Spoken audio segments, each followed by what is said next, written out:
My name is Deacon Tom Lanza, and I'll be ordained a priest August 22nd. I'm from St. Augustine's in South Brunswick. Yeah, I would say for me it started maybe around like 8 or 9 years old, and it started with like admiration, I would say, for my hometown pastor in New Egypt, New Jersey. So that's where we were living when I was a little bit younger. And that admiration sort of grew over time a little bit, but then sort of went away when I went to like high school and college, and I was sort of a little more focused on eventually getting married and getting a good career, family, all that sort of stuff. And then something happened when I was in like my mid-20s. I started to like really contemplate and think about that I was achieving some of those things, and I was working really hard, but I came to the conclusion that I was working a little too hard for me, and I was starting to get some of the things that I wanted, nice car, nice clothes, and I just sort of had a little bit too superficial of like an outlook of life, I think. So that sort of drew me to service a little bit, and I did some volunteer work at my home parish. And I started really asking the question, about priesthood, which sort of beckoned back or harkened back to my childhood.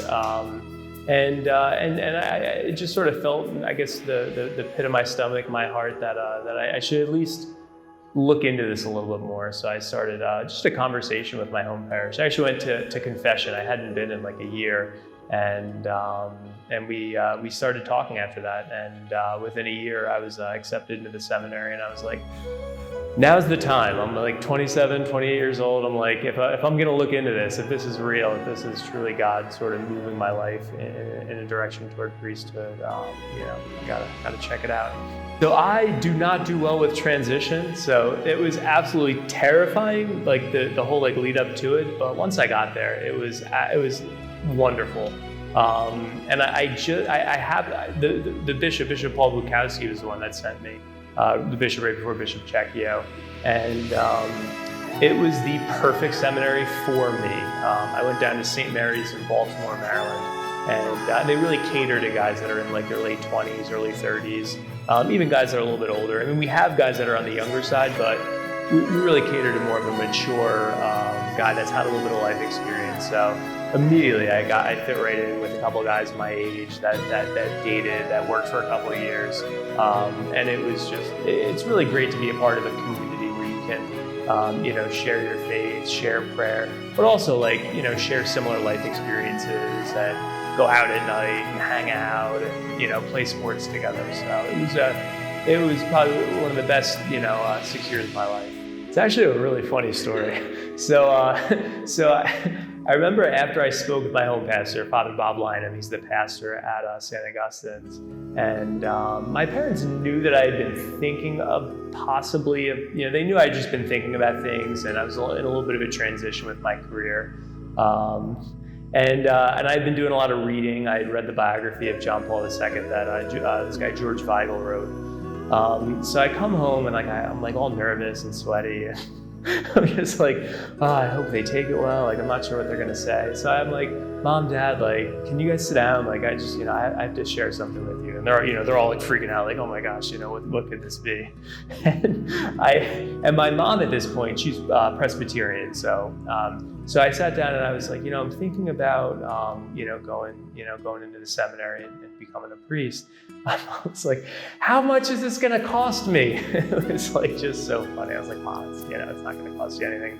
This is something that, I feel, moved toward, and, so it was, but they've been very, very supportive. A year ago, my mom converted to Catholicism. So I was able to bring her into the faith, which is a really, really special moment for me. It brings a tear to my eye. We did it Tuesday after Easter of not this past year, the year before, and I was able to give the homily, or give a homiletic reflection. I wasn't a deacon yet, but I was able to walk with her through that, catechize, bring her through the process of RCIA. So it was, so they're just so happy and joyful and on board. I would say pray about it. That would be the first thing. But ask real questions, what makes you happy? What do you feel like drawn toward in life, because I do believe God is a good God. He's not a sick God. He doesn't want us to do things that are terrible and awful and that don't bring us joy. He wants us to do things that are good, that bring us joy. If you are thinking about that, like chances are there's a priest that has made this life look attractive in some way to you. So talk to that person and find out, what's their story all about, and hang out. I remember when I was younger, I thought that priests just sort of were in church all day, and that's just sort of what they did. But when I grew older and I really started looking into becoming a priest, I got to know Father Bob, a couple other priests from our diocese, and they're normal people. They do normal things. They go out to eat. They have hobbies. They socialize. So that for me was very, very helpful. And I think that for a lot of young people, that the life of the priest may look very desirable, but not necessarily very attractive, because most people see is priests in church. So I think that was, for me, was very helpful, was actually getting to know priests and become friends with them before I entered. Yeah, I would say the biggest challenge for me, if I had to guess, probably most people, would be just the isolation. Not being able to go out and, because think about what do human beings do? They go out to have experiences, and then they share those experiences. If you're not having experiences and you're not, it's really difficult to interact. Plus, a lot of us have been in, or were in lockdown for a good amount of time. So that was really tough. But the way, or I guess what happened to me during that time, I guess where God sort of touched me, is he sort of moved me to go deeper. And instead of dwelling upon the priesthood, I felt called to sort of really examine being a Christian, sort of the core fundamental thing. Whether you're a priest, deacon, layperson, whoever you are, at the core, we're called to be disciples. So I started to really ask myself, what does that look like, during a pandemic?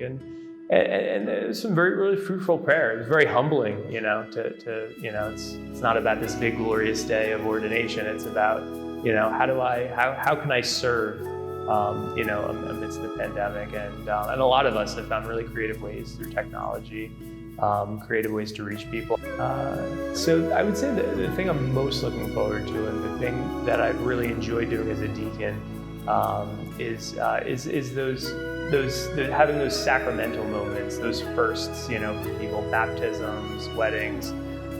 It's sad, but even funerals too are just really beautiful moments where you can just really be there for people and experience those those really important pivotal moments in people's lives. That makes me really happy. My nephew William was baptized this past Saturday, and I was able to be his godfather, and just being there just made me so happy, and just brings a big smile to my face. Every day I try to reach out to elderly people in my parish. I have really good friends of family that are older, that are in nursing homes and things like that, and it's been great. Yeah, it's been great, sort of being a Christian sort of through maybe a narrower sort of path, and yeah.